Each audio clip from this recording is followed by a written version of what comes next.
Are you feeling stressed out here in these real estate streets? I'm talking doing everything you know to do, but it's just not clicking quite in the way you wanted to.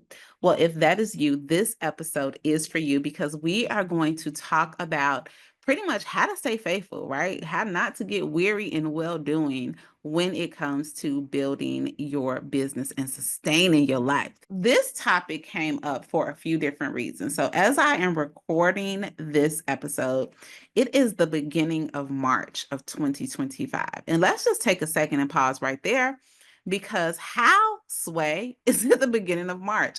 It felt like January was 28 years and February, it wasn't even 28 days. It felt like it was 28 minutes. And here we are at the beginning of March. And for us in real estate, like, let me break it down a little bit further. And I promise you that I am not trying to like make you anxious about anything, but I just want to let you know what that really looks like for us. So in our business, Bestie, we are always working from behind, meaning that we get paid in the rear. So whatever you do, you execute a contract today. For most of us, the way most of our markets work, you're going to have at least a 30-day escrow period. So with that 30-day escrow period, you are very likely looking at you execute something in the beginning of March or ratify. Some of y'all say ratify in different states, but you get something under contract. If that thing goes to the closing table, you won't get paid until April. And that is Q2. Okay, that's second quarter. Like we are already talking second, is we just was Christmas shopping, and now we're talking about second quarter. So, with that being said, for a lot of us, okay, whatever you have working in your favor or whatever has closed or whatever pending to close in the next 30 or 20 something days, if it's not already cooking, then we're already talking about Q2 earnings. And that can feel discouraging if your Q1, if your first 3 months of the year didn't look the way you thought that it would look. Okay. And what I want to talk to you about today is like how to stay faithful where you are, because we do have, like, if you're feeling kind of we probably are talking about two types of people. Either you're the one type of person that you can really look at it and be like, yeah, it's me, right? I'm the problem. It's my efforts. I haven't done exactly what I need to do to get the results that I want. And that's a whole sermon that will preach on its own, because so often we want to blame brokers, we want to blame market, we want to blame this and that when we don't have the effort, like we didn't put in the effort to get the results that we act like we want. And it makes me think about when I was teaching, there was a young lady, Amelia. Hey, Amelia. I don't know if Amelia listens to the podcast or watches us on YouTube, but Amelia was the homie, right? Like my work wife when I was teaching. And I would always tease Amelia because while the rest of us were like in the teacher's lounge, like raiding the donuts that the PTA left, or eating the kid lunches, carving it up, and all that stuff, Amelia was just so regimented in her meal plan, and she wasn't like a bodybuilder. She just had a diet that she kept, like her eating habits were so structured that I was like, you deserve your body, right? Like I cannot look at you like, how sometimes you be looking at people like, which Ozempic you on? No, no, no. Amelia deserved, and I ain't hating on Ozempic, by the way. Do what you got to do for you. But I'm just saying, Amelia, the effort that she put in, I see why she got the results, and I cannot be mad at the results she got when I saw her effort. And some of us, right? Sometimes you are where you are because of a lack of effort, whether you want to admit it or not, right? That is sometimes I have been on that end. Even if it wasn't in my real estate career, I can look at different areas of my life to be like, yeah, I know absolutely why I didn't get that result, because I did not put in the effort required to get the result, because we just want to look up on some stuff. But however, I'm talking to the other side of y'all, right? Where you are like, I am putting in the work. I'm having the or at least you think you are, right? I'm having the conversations. I am meeting the people. As better yet, Bestie, this is what you're saying to me. I'm doing even more than meeting the people. I am engaging with the people. I am getting the listing signed. They're just sitting. I'm getting the buyers to sign the representation agreements. We're finding the houses, and the sellers don't want to negotiate. frustrated, or my buyer getting cold feet, or, right? It seems like you get so far and you got people in the pipeline, but for whatever reason, there is a hesitancy to get them across this invisible bridge and get them to the next step. And what I'm going to talk about today is like, how do you take care of you and how do you stay in the game and stay focused when this is happening? And this literally came up because in my own experience, like I literally had, how many times I'm going to say literally? I don't know. But I had an experience just today, right? Where I have a referral partner. You know, you get them people, some people that you work with, and you know when they send you somebody, oh, it's solid, it's a slam dunk. This is one of my favorite, most amazing referral partners. And she sent me a message last week, like, hey, what's on your calendar? I got somebody coming in, you know, boom, boom, boom. Like I know it's gonna be a go. Well, I followed up with her today, and lo and behold, these people ended up talking to somebody else. They have a family member who lives in Texas and they might want to speak to their realtor. So it's not a no, but it's a hurdle, right? It's an objection that we have to overcome. And in this scenario, we're overcoming like their familial relationship. So something that was a sure thing might not quite be a sure thing. In my team meeting today, we were talking about, you know, one of the girls on my team, she literally was at the builder, signed off on a contract, right? Everything's great, shopping within the price point of the client. And lo and behold, client calls back and just has cold feet, right? Just cold feet about what buying looks like. And now, like, they're still kind of in the pipeline, but the sense of urgency has left. And we don't want to force her to do anything.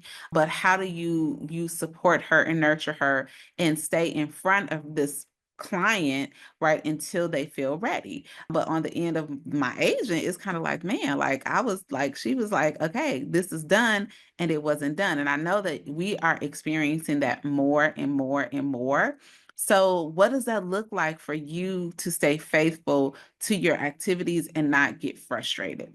The first thing that I want to just share, and I just, it's more of a mindset thing, is that, listen, in real estate and in most things in life, well, let me back up even before I talk about real estate. In 2025, for some reason, we feel like we should be in a microwave society. I don't even think microwave will do it for us anymore, right? We want stuff done fast, fast, fast. We want the results. You know what I'm saying? You want to meet the man, fall in love, have a baby, get married, and do all the stuff in 22 days, right? Pregnancy take 9 months, but we ain't got that much time, right? We want to do it faster, right? Because we want the ready-made fairy tale. And the same thing in our business. We want the ready-made business, right? We don't want the time frame where we're having to figure it out and where it's hard. We automatically want everything to click, and we want it to click now. And the reality is that's just not how it works. Okay. And yes, have there been seasons in my career, and will there be seasons in yours where things move at a faster pace? Yeah, yeah. Like I have been that chick to be at the open house. I'm thinking of my client, Sean. He walked into the open house. Like, y'all, this is one of the best things that have happened to me. He walked into the open house. That was my listing. He wanted to buy that house. He had a house for sale. The house he had for sale, I had a buyer for it. And then the buyer that I had for the house he had for sale, they were putting that as a rental. And that rental, the people that rented the house actually like needed to sell their house and go on a rental because they couldn't afford it anymore. So like literally that one open house produced like 5 transactions in that same week. It can happen. But let me tell you what happens more frequently, right? Is that you meet the person and you nurture and you nurture and you nurture and you nurture and you nurture, and they never buy, but then they tell their cousin about you, who you nurture, and then the cousin buys, right? It's more of a crock pot than it is a microwave, which is why we have to be continually doing those lead generation activities, continually showing up, continually staying in top of mind for your sphere. Because when you have 1 or 2 things that you're hoping works out, it's going to be very stressful. But when you have you're nurturing multiple things and you are continuing to do those lead generation, those ready now activities, then you have more options and you're not as stressed out when it's March 1st because the deals aren't flowing the way you want them to. But let's talk about it. Like, what are some of the things that you can be doing? How do you protect yourself, protect your mindset? Because of course you putting up social media and it seems like everybody else winning, but you lies, by the way. Everybody's not winning. Even if it feels like that. I mean, like, look at the statistics in our business, right? It says 74% of agents did not sell one house last year. So just know that, and I'm not giving you that as a pass to not do nothing, to be that first person who has no effort. But I am just saying that statistically, this business takes a lot more than what it looks like, than what meets the eye. So let's go into it a little bit deeper. So what do I want you to go into this month, this week, this day thinking about? Number one, let's talk about your mindset around what's possible. It's so important. I say literally a lot. So just get over it if you don't like it, bestie. I know, but we're friends. I recently got off the phone with one of my besties, and she's going into an amazing listing situation, right?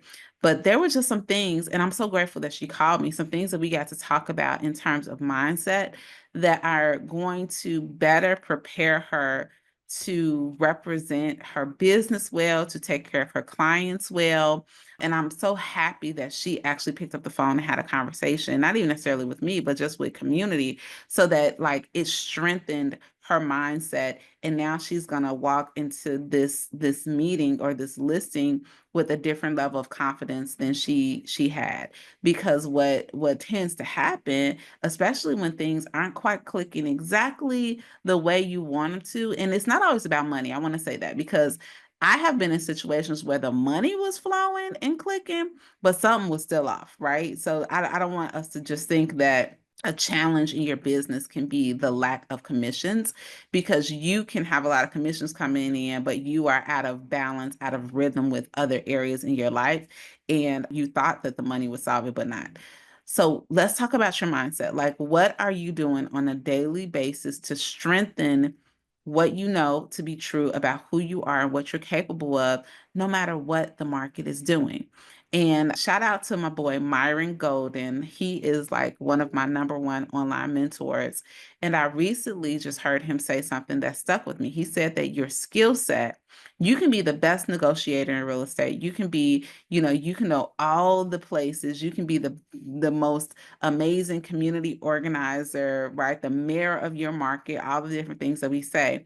But if your skill set outpaces your mindset, like what you believe about yourself, what you believe about God, which is most important, then you will be stuck, right? And your business won't go anywhere. So it's so important in every area, in every season, to just really, really monitor and take care of your mindset more than anything. And let me just tell you about, like, I'll just tell you a couple things that I do. Like, I am very, very sensitive.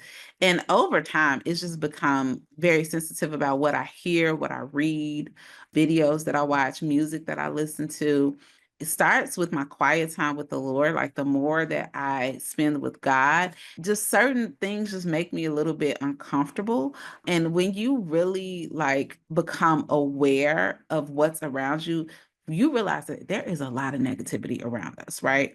So where are the areas in your life where you can replace the things that might be pushing you down with things that are going to be uplifting and encourage you to keep going, right? So maybe when you're in the car, you're replacing some of your music with the Real Estate Bestie podcast, or other, other like Myron Golden. That's something I listen to. I used to listen to a whole lot of Eric Thomas, sermons from my church, right? Just things that are going to have me thinking about the goodness of God and the things that are above instead of things that are beneath. Also, a mindset. Are there some boundaries that you might need to be putting in place with social media and different things that are planting seeds of doubt about your ability because you're seeing everybody else's ability? Just, what does that look like? So let's talk about mindset. Number two, I want you to just really be honest with your efforts and see what adjustments may need to be made. Okay. Because, and I've done this too. Like, I remember hating cold calling, hating it. And not only hating cold calling, but also looking at my book of business and seeing that, okay, if you spent all this time cold calling, but like if you had 10 past clients, two of them came from cold calling and eight of them came from social media, sphere of influence, things like that, right? Are you putting your efforts in the wrong basket? Okay. Because that might be an issue, right? Because if you are doing the work, but you're doing the work in an area where you are not yet converting, right? You're not able to get the people across the bridge, then maybe on the lead generation side, you have to be a little bit honest about your efforts, right? And see, should I be putting it? I don't want you to bounce from one thing to the other, but really take assessment of what is working and what has worked in your business and shift it, okay? Another place where you might need to make an adjustment, and this is one of the things that, like, literally it came up in a team meeting. I'm gonna give y'all the tea, exactly what we were talking about, because we were talking about, in our initial consultations with our clients, we have just different objection handlers that we discuss in the consultation, even before it becomes an objection. And because we were talking in our team meeting today, and it came up, and it's come up a couple of times, where like we literally had people like at the table getting ready to sign a contract or negotiating terms, and for whatever reason, they kind of back up and they want to slow down. And what we're seeing is that more of our clients are are having cold feet, right? Like, affordability looks different. But even like even outside of that, like being a whole homeowner, it is a different level of responsibility. And I don't know about you, but any time that I'm leveling up, there is definitely a time of doubt, right? Like, who should I do this, right? And sometimes you think that that doubt is sometimes it could be discernment, but sometimes it could just be like you doubting and being fearful, right? And one thing that we talked about, an adjustment that we'll make, is in our buyer consultations, we will let our clients know, like, hey, you know what? It is very natural. Like, I just want to let you know, it's very natural that as we go through this process, that you're going to get cold feet, and there are going to be some times where you question whether or not this is a good decision. And then we'll go from there, like having a conversation with them. Just by giving them that warning and having that conversation in the consultation process, like when it comes up, when they're under contract, or when they are thinking about being under contract, or when they're out showing homes, when they get that nervousness, we've already prepared them that this is a very natural thing that they can expect to feel, and given them feedback on like success stories of other clients who, felt that, we talked about it, we worked through it, and as a result, now they're in their homes. And like that's an adjustment that we're making to our consultation, because we're talking about, we get so far to this point, it's a go until it's not. What's an adjustment that we can make that can handle this objection in advance? Okay. So being honest with your efforts and trying to figure out what adjustments are needed. Okay. Here's another one when it comes to being faithful where you are. Okay. And like continuing to plant the seeds even before you get the fruit. Like being really honest again about like what your non-negotiables are, and not to start to bend on those, because sometimes when we don't get the results, like I think about like me, if I am on an eating plan, okay, I keep going like diet stuff, but go with me here.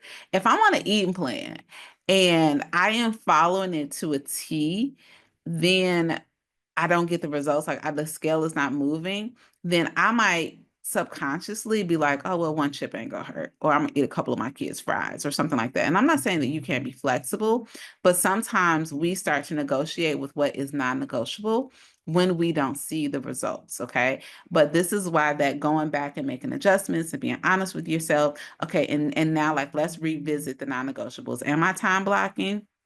Am I, being detailed and diligent with these conversations? Did I get lazy? Like, because I thought I had a full pipeline, did I stop lead generating and meeting and having new conversations with new people?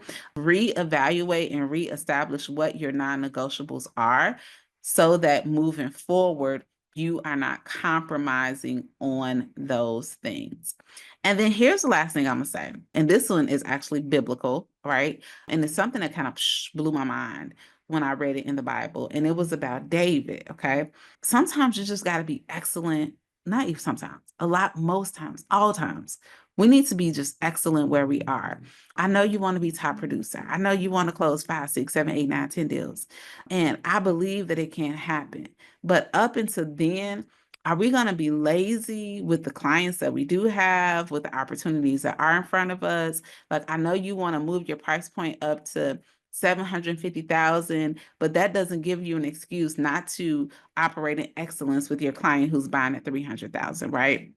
And I think about, I was reading the Bible the other day, and David, okay, if you don't know the story of David, when he was, David's actually probably one of my favorite people in the Bible. I mean, of course, Jesus is my favorite, but I just resonate so much with his story. And essentially, David was anointed king of Israel, right? Wasn't even invited to his own anointing, but he ended up being anointed to be the next king of Israel. But from the time that he was anointed to the time he was appointed and actually became king, there was a lot of time in between that. So what did he do in the meantime? He went back to be the shepherd that he was, right? And you've probably heard the story of David and Goliath when he slayed the big giant. I almost called Goliath a dragon, the giant. But a part that's very interesting is David came to where Goliath was taunting the Israel army. And he walked up to the king, the current king, or the king that was the king then, his name was Saul. And he was like, who's this dude like taunting the army, right? And they're like, oh, that's Goliath. He's this big. He's this. He's that. And David like, hey, give me a shot. I believe I can get him. They're looking at David like, look at how small you are. You cannot touch Goliath. But what David knew is because he had been faithful where he was at, but more than faithful, because he operated in excellence, he knew that he was going to be able to slay the giant. So what he said was, oh, no, no, no, no, no, king, no Saul. Let me tell you what happened. So I was tending to my father's sheep, and there became a lion and a bear, and they came up to get the sheep.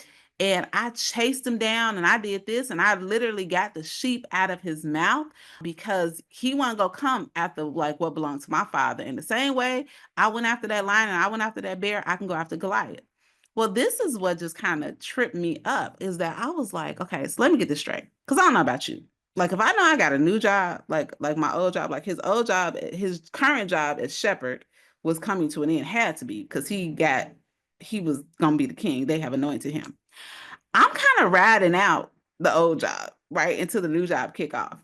But not David. Not only was he still a shepherd, but he went the extra mile and operated in excellence to protect his father's sheep. I'm pretty sure, I don't know his dad, but I'm pretty sure his dad may have understood, like, hey, a lion and a bear came up, that sheep is gone. Like, sorry, Mary, you had a little lamb, it's over. But no, he was committed to excellence, serving where he was. And what's crazy is that there are time and time again that before David like went to do something, he would, like, the Bible always references like that he left his sheep in the hands of someone else so that he could do what he was being called to do. So why am I giving you all of that background? Be faithful where you are. Okay. Be faithful where you are. Faithful in your activities, faithful in your non-negotiables, faithful in the adjustments that you need to make, understanding that this is not a microwave society. This is not a microwave business. But yes, do we need to make adjustments, right? Do you need to reevaluate your process so that your processes can get better? Absolutely. But this is not the time to break focus, because when you break focus, guess what happens? We end up being the 74% of people, of real estate agents in 2024 that close nothing. And I am here to tell you that keep going, right? Keep going, keep making it make sense. And you will look up. I have had times where I look up and I'm like, oh my gosh, I got 1, 2, 3, 4, 5. Like, I don't have enough fingers on my hands to count what's pending, right? What's coming, the listings that are coming. And I'm telling you that this market that we're in, it is going to separate, right? The haves and the have-nots. It's going to separate the people that are here just for a good time and the people that are here for a long time. And Bestie, my hope is that you are going to be here for a long time. So take all of this to heed, because listen, you have more than, like, there's more than enough. I always say this everywhere I look at. I'm looking out the window of my office right now. I see rooftops and I see cars moving. If I see cars moving, that means that there are people in them. They're not Teslas. So Elon not driving the people all around. So we solve a basic need, and people need houses. So the more that you continue to show up for yourself, show up for your life, show up for your business, you're going to be able to fulfill some of those basic needs. Okay. So I hope this was helpful. And, I went a little preachy on you, but like, this is what I love. This is about the mindset thing, right? Because what I'm feeding myself and what you're feeding helps you to just put into perspective what's happening in your real world life. And while we're talking about real world life, let me tell you something. Well, how cool would it be for you to come and meet me and besties from all over the country live and in person, so that we can learn together, grow our businesses, grow our hearts towards the Lord. Like it's like all the things.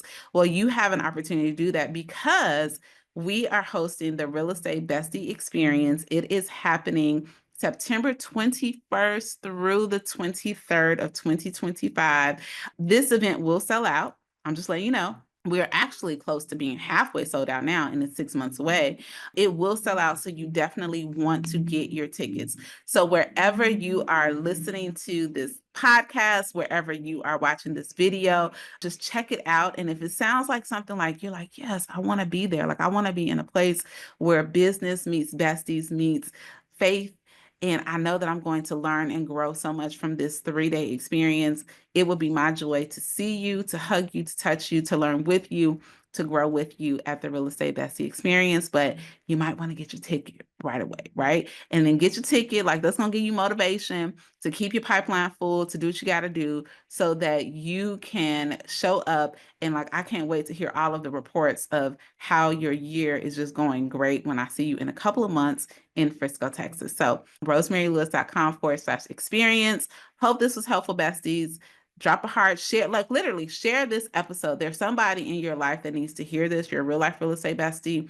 Share this episode and tell me in comments what resonated with you. And I'll talk to you soon. Bye. If you enjoyed this episode and you have a real life bestie that you think it would resonate with, y'all, do me a favor. Go ahead and hit that share button, because you know what? We are better together. Make sure you share the podcast, and I appreciate your reviews. I appreciate you giving me 5 stars more than you know. I'll talk to you next week.